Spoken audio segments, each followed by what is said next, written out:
feel that chaos reigns in the land. There are investigations among investigations that find no conclusion. What are the truths in all these cases? For the past 10 years, we have had a lot of issues that never seem to get resolved.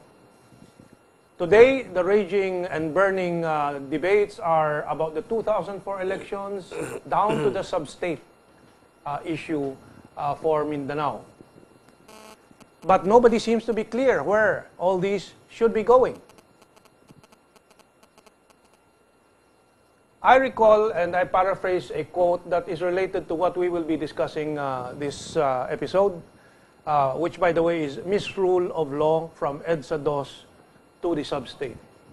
And this quotation, I cannot recall where it comes from whom it comes from, but it was a poet who said, "Oh, what a web of lies we weave when we first learn to deceive." And I think that is very, very correct too about law. The first time we break a law and we try to cover up, it has to go on and on and on. And that is what we face today. That is the dilemma of those who participated in the Gloria Arroyo regime for the past 9 years. They had to build one violation of law upon another. And we don't know where it's going to end.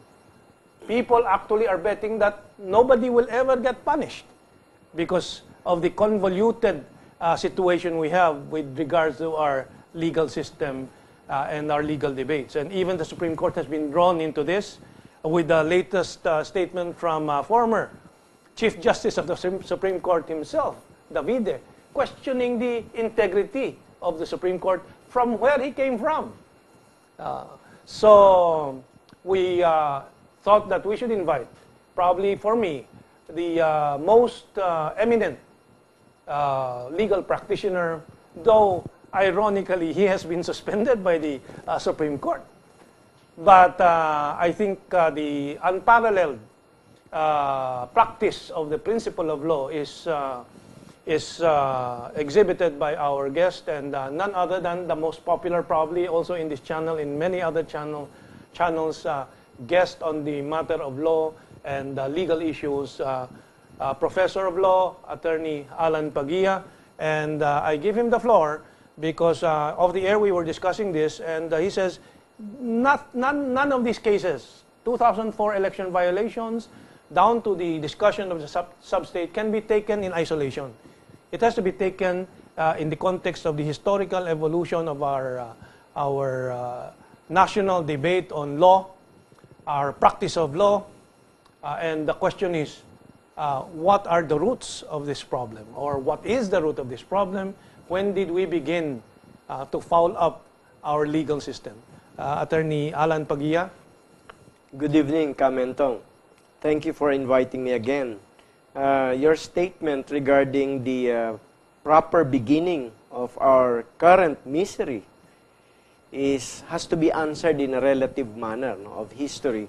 I think for our purposes, starting with earlier than 2004 election fraud would be the 2001 EDSA DOS ouster of a duly elected president.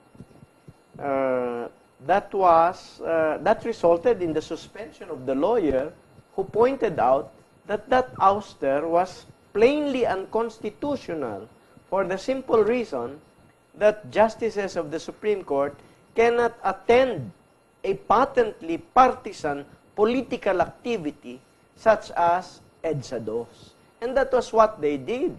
And they swore in Mrs. Macapagal Arroyo, while the duly elected president at that time was impeached but not convicted. Therefore, the condition for ouster was not there. And yet, they insisted on misapplying the rule of law. And what did the Filipino people get? Did their lot improve? Was government straightened up in accordance with our Constitution? No. In fact, the present administration under President Noynoy Aquino is all hammers and tongs going after the Arroyo family,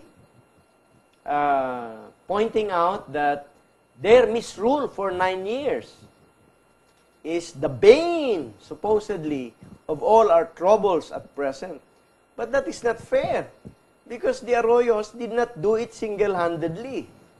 They were supported by a cabal of military officers, of bureaucrats, of big, respected businessmen, some religious leaders, but not necessarily the sovereign Filipino people. But the bottom line is, after 9 years of misrule and what you call the misrule of law, now we are where we are. Instead of raising revenues by being productive, by increasing rice production, by sponsoring national canning industry for the wealth of our seas, by having our own sardine factory, floating fisheries. No more. We don't do that. What the government does is bully the people into taking out more pesos, more limited pesos from their pockets and paying tax to the toll This is ways. the latest, yeah. Yes. It is simply abominable and outrageous. It's almost ridiculous. Because common sense dictates that if you want to raise revenues so that you can serve the people well, you raise it by being productive, not by bullying the people into coming out with more taxes. And that is what is happening. They intend to raise 2 to 3 billion pesos next year by implementing the 12% EVAT on the toll fees. And as I said, that is not the application of law. In the first place, that's not the proper rule of law. In the first place, who owns the North Luzon Expressway? The Filipino people. They have been using this toll facility for more than 20 years since President Marcos. Build, operate, and transfer yan eh. Matagal nang tapos yan. 2007 pa lang, ginawa ng usapin yan, issue ng ibang kandidato. I think I remember one of these former Solicitor Generals. He didn't make it to the Senate, but I think he raised this issue na the people are being subjected to a continuing collection in spite of the fact that the BOT expired many years ago, even before 2007. But so again, another case of the law being twisted, misapplied. and being misapplied. Yeah, So, it's a misrule of law. if we were to make a listing of all these laws that have been misapplied and misruled, Out of spontaneous recollection, yes, how many? How many would we have? they might close your program. Well, let's begin with EPIRA. EPIRA. EPIRA, was that a just law where public utility and public service is privatized? No, that is not. That is contrary to the first specific function of government under the 1987 Constitution, which states that the government shall promote the common good. The EPIRA does not promote the common That's good. right, yeah. To make a long story short, we now have the Filipinos pay the highest rates for Power their rates. electrical bills. And that is not promoting the common good. By any standard of common sense, that is not promoting the common good. So, in that respect, the EPIRA is not a fair law. No, what about the road users tax? Again, we have been paying taxes for infrastructure, for the Department of Public Works. Then we have to pay a tax on top of the regular taxes that we're paying. Is that You know, the ridiculousness of that kind of approach in raising revenues is shown by the fact that, you know, the people use the road. They cannot properly live their day-to-day activities without using the road. But who owns the roads? The people. And yet they are being made by their own government to pay for the use of their own road. Isn't that ridiculous? That's right. On top of real property taxes, on top of income taxes, Yes.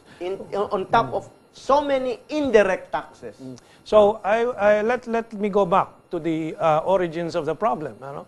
So you explained that one very clear violation of and very fundamental violation was the ouster of President Estrada, a duly elected president who was not convicted, though impeached, and who never resigned.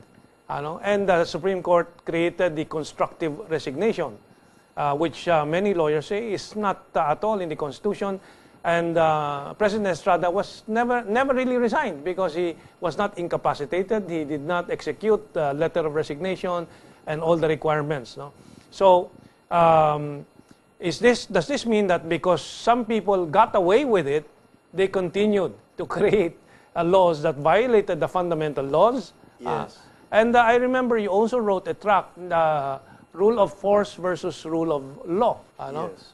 That was circa 2002? 2002, yes. 2002. That was a After long the time EDSA. ago. But you are right there. Because people must recall history. When EDSA DOS was at its peak, there were people gathered at EDSA DOS. Mrs. Arroyo, through her lawyer, now Justice Antonio Carpio, wrote a letter to the magistrates of the Supreme Court. Now, who is telling this story? Not me, but one of them, Justice Artemio Panganiban, who became Chief Justice subsequently. I do not know if it was a reward of sorts. But what was the letter about? In that letter, composed supposedly by Justice Carpio, Mrs. Arroyo wrote the justices asking them to come over to EDSA and swear her in as the new president on the ground, allegedly, that the duly elected president, Erap at that time, was permanently incapacitated. Remember that. This is very important. Permanently incapacitated. So the justices understand also that that letter was requested by the justices so that they will have an invitation of sorts. That's already improper. If they requested it, they're not supposed to invite any such action from a... Well, that is your opinion, but this is what you can find in the book of Justice Panganiban, Reforming the Judiciary. According That's to right, yeah. our friend Rene Sakisag, it sounds more like deworming the judiciary. But anyway, that letter was sent. The ground invoked was in permanent incapacity. So it's recorded in Yes, words, so yes. it's there. Oh. So the justices went to EDSA, swore in Mrs. Arroyo, while the duly elected president was in Malacanang. All right. That is not consistent with the rule of law under the 1987 Constitution, which was never set aside because according to the Supreme Court itself, there was no revolution. Observe that Mrs. Arroyo was sworn into office in substitution of the duly elected president without any election on the basis of the ground of permanent incapacity. All right? And then subsequently, President Erap questioned that before the Supreme Court. Understand why it is very important. Because in the case of Arroyo versus Estrada, the Supreme Court kept mum about this particular ground. And they had second thoughts. You know why? Because under the Constitution, in order that the presidency will be considered vacant on the ground of permanent incapacity, there is a sine qua non condition. What is that condition? There must be a written declaration by a majority of the members of the cabinet of President Estrada that he was indeed permanently incapacitated. Not having that condition, therefore, the ground has no basis in law or in fact. And what happened? Nonetheless, they were able to install Mrs. Arroyo. That's right. That is a misrule of law. That is a misapplication of the law. And since they could not defend that in their decision in Estrada versus Arroyo, and since there was no conviction in the impeachment, they came up and manufactured a noble but embarrassing theory of law. They called it the totality rule, which refers supposedly on the facts before, during, and after the president left Malacanang, as if Malacanang is the office of the president. No, in law, wherever the duly elected president is, that is where the office of the president is. Well, I think the important point here to point out is that even the process, the totality, if I may use the term, of the process involved not really a strict adherence to the law, a strict interpretation of the law, but a hodgepodge of excuses and alibis to create a result, which is the ouster of a president and the installation of quote, an illegal president. Because even the very statement of the Chief Justice then, Davide, said, we are going to, wherever that is, EDSA Shrine, to swear in the acting president. Acting president, di ba? Yes, yes. Then she became a regular president. That Diba? is correct. Oo. But the point is, the permanent incapacity does not hold water. Yes, That ground did not hold water. Yeah. Now, the totality rule, in spite of the totality rule, the fact is, there was no resignation in writing or even in fact. Why? Because there was force majeure, the force of the conspirators to oust the duly elected president. That is subversion of sovereignty, pure and simple. So, in this case, you also mentioned military and police officials and threats against the president to take over or Yes. charge into Malacanang. But no? more than the threat to the personal safety of the president and the family, I think the President Erap made a public pronouncement. He did not want Bloodshed. innocent blood to spill on the streets. And since he could see that those who were behind the coup were would not spare anything, he thought it best to leave Malacanang. And behind all these maneuverings was also the threat of the rule of force, because military, police were involved, and then the Erap said that he was fearful of any innocent lives being sacrificed. Yeah. So the threat of force was veiled somewhere there. No, it's not veiled. In fact, the chief of staff at that time, Angelo Reyes, had the gall to confront his commander-in-chief and told him, the subordinate, telling the symbol of sovereignty, the commander-in-chief, to leave Malacanang. You see, such temerity and such insult to the will of the sovereign. That is not respect for the sovereign will of the people. Okay, 1 minute before our break. So ano implication nito? Was that, kumbaga, sabihin natin, the virginization of our legal system? When you start with the wrong foot, that's what our parents tell us, you will end up falling down.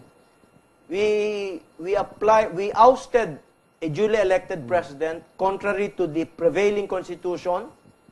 So, the lust for power, the grab for power, being unconstitutional in essence, could not possibly bring forth good results. And that is the reason why in 2004, Gloria had to do everything, had to ensure that she would win by more than 1 million votes over her nearest rival. And then facing the scandal of having to admit it and apologize for it. Because, you see, she had to cover up for 2001. Okay. If she was replaced in 2004, her prosecution, which is happening now, Would have happened right after that. happened earlier. Okay, let's take our break.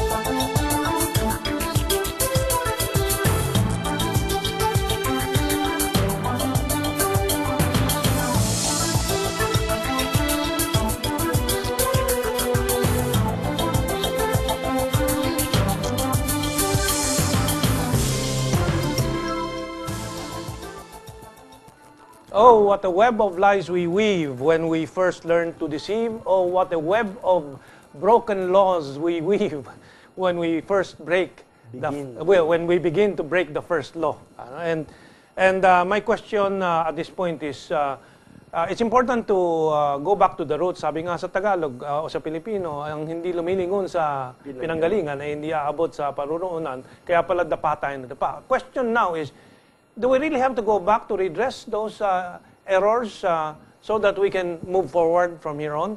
Yes. We have to go back. The answer is yes. Because under the Constitution, what we're talking about regarding the misapplication of the Constitution or the rule of law, this refers to the rule of law. Under the Constitution, the government must function under two conditions. One, the rule of law, and two, a regime of truth and justice. So, while you may while you may poo-poo the past, that the regime of truth requires that we must tell our posterity, we must tell the rest of humanity what actually happened in the Philippines. And many people, many Filipinos now are very happy with what is going on in terms of the investigation of the crimes under, or alleged crimes under the period of Gloria Macapagal Arroyo. But isolating the Arroyos, as you said, from the greater cabal, would there be anything wrong? I think the rest of the cabal would be very happy to sacrifice and make the two just their scapegoats and get away with their participation.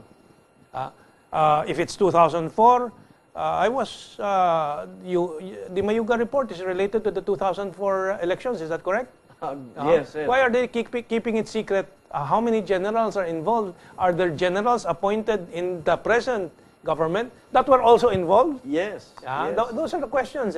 So we will really never get away without vengeance in our hearts, just to know the truth, the real truth. Yes, because it's not going to be achieved by the Truth Commission, which has already been junked again. Yes.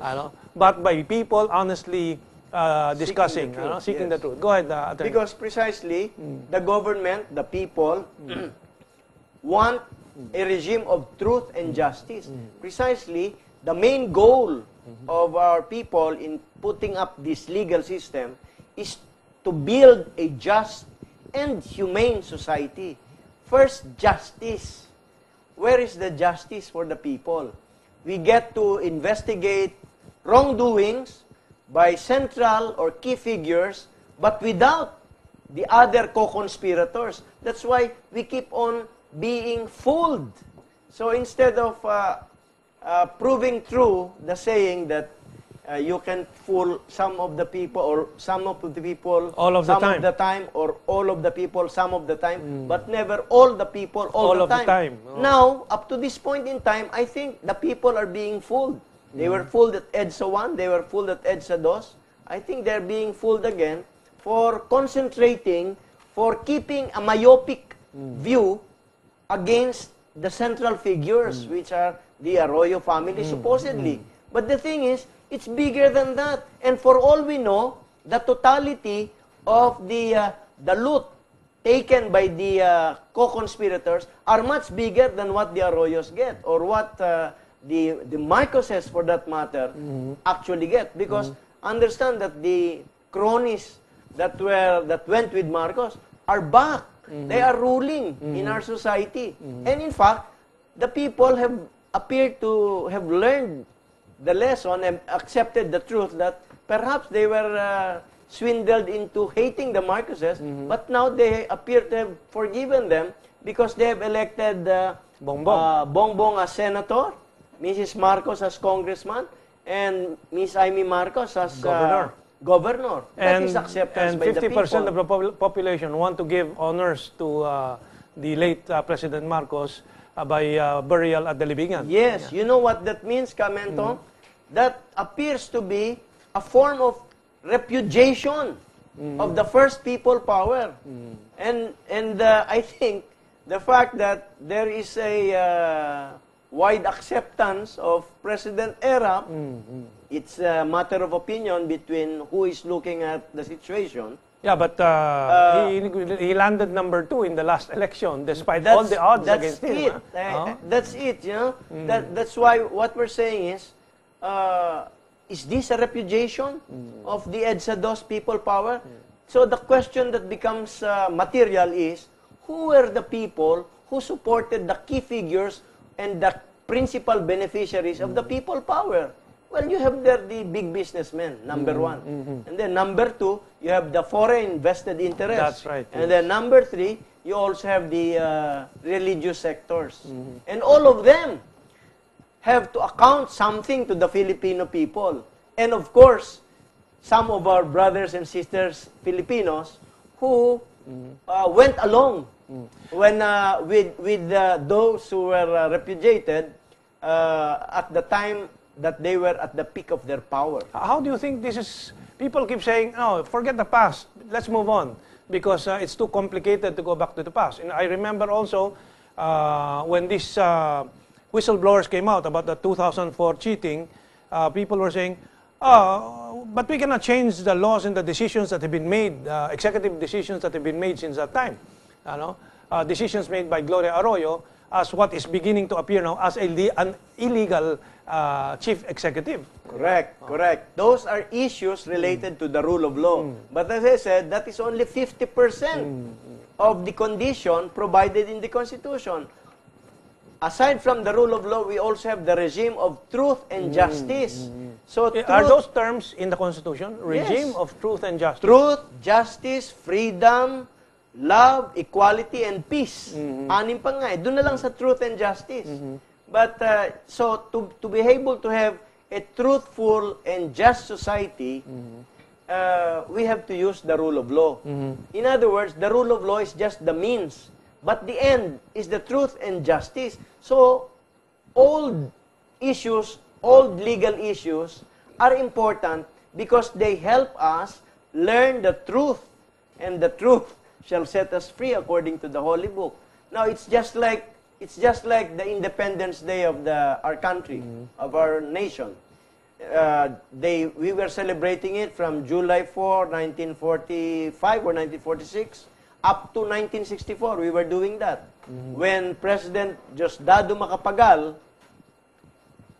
issued the presidential proclamation saying to the international community, no, July 4, 1946 is not our Independence Day. Our true Independence Day is June 12, 1898, when our flag was first raised at Kawit, Cavite.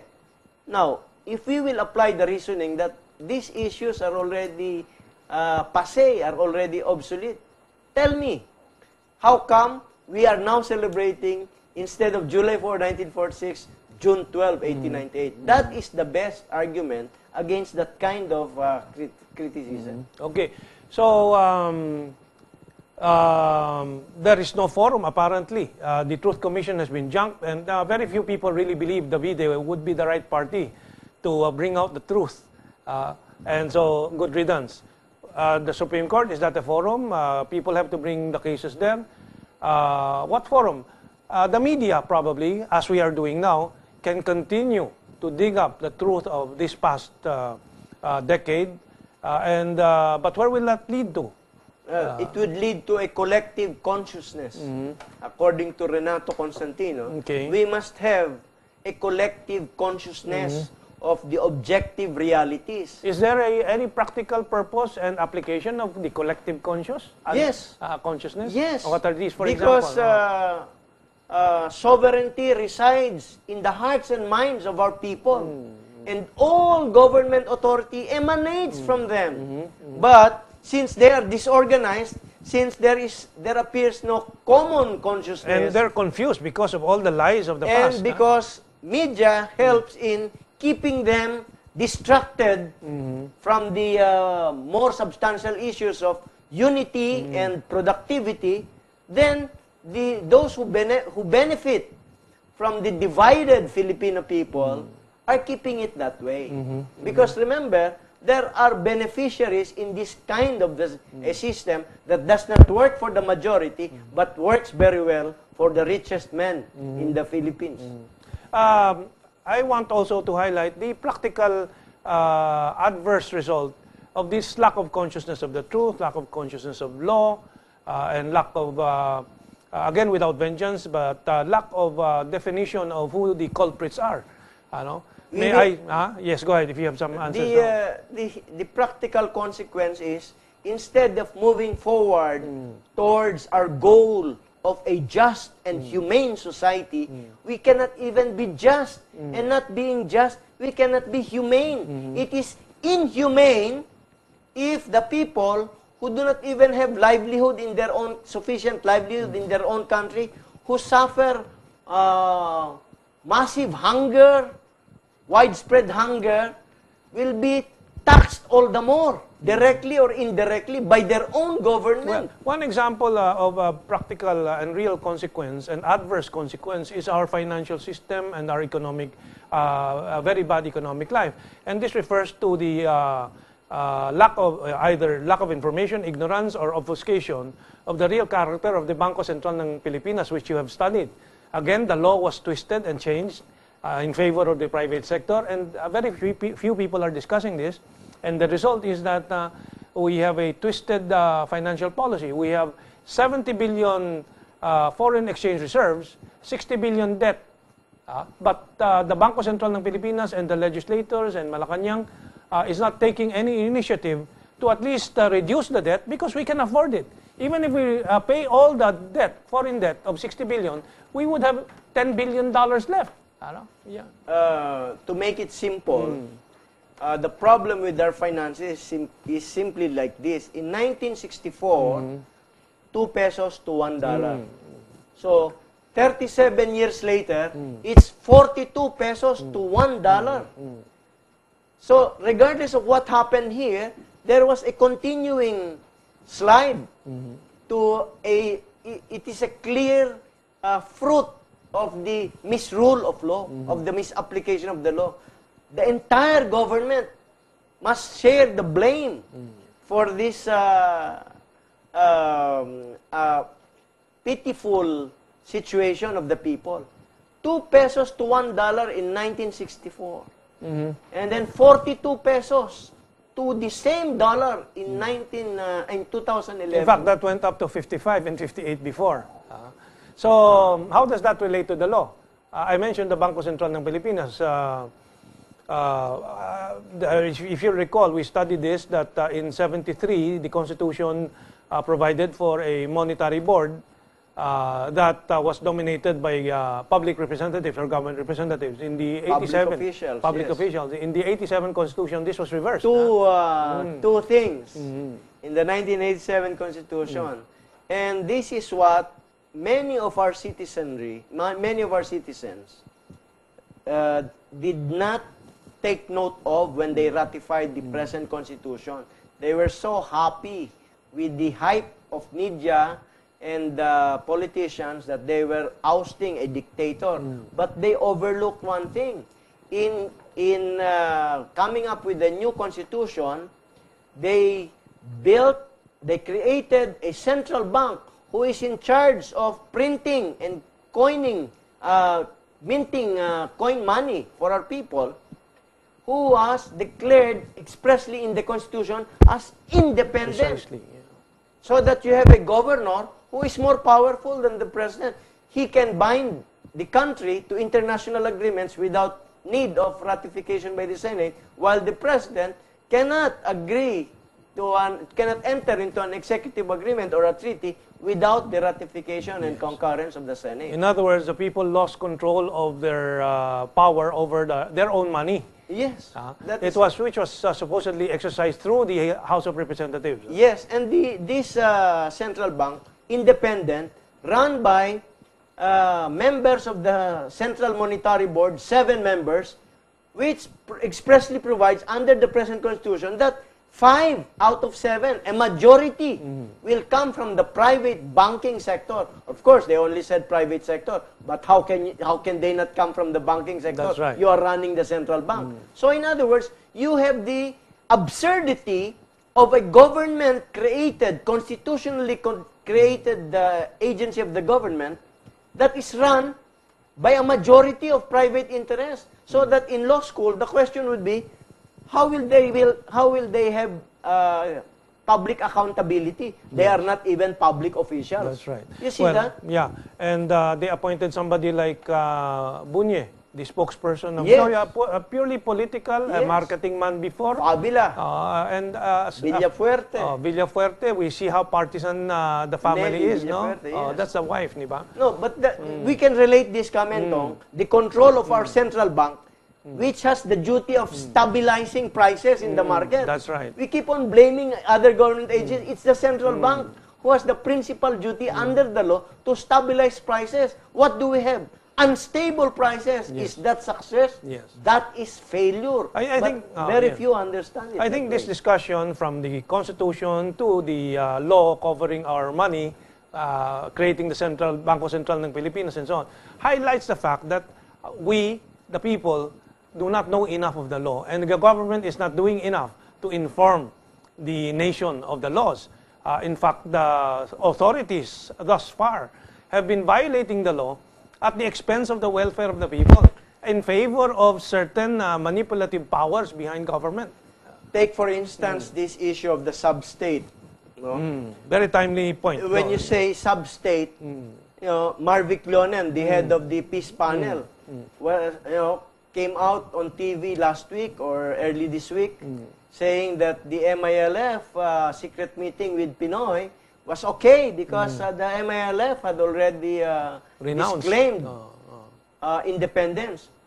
What came out after that is the exact opposite. The mere term sub-state means the MILF want a state within the Philippine state. And what are the elements of a state? This is clearly defined in law. A state means you have people, you have territory, you have government, and you have sovereignty. And this is exactly what they're saying as non-negotiable. So, why is the head of the peace panel saying or telling the people that the MILF has already disclaimed independence? That's not true. It is already proven wrong by the pronouncements of the MILF themselves. Precisely when it was the Philippine government through Marvic Leonen who was saying that the MILF has renounced independence, it was immediately suspicious. Why? If there is anybody who will say that, it should be the MILF. And now that they have come out, now that they have space in media, they're saying the opposite.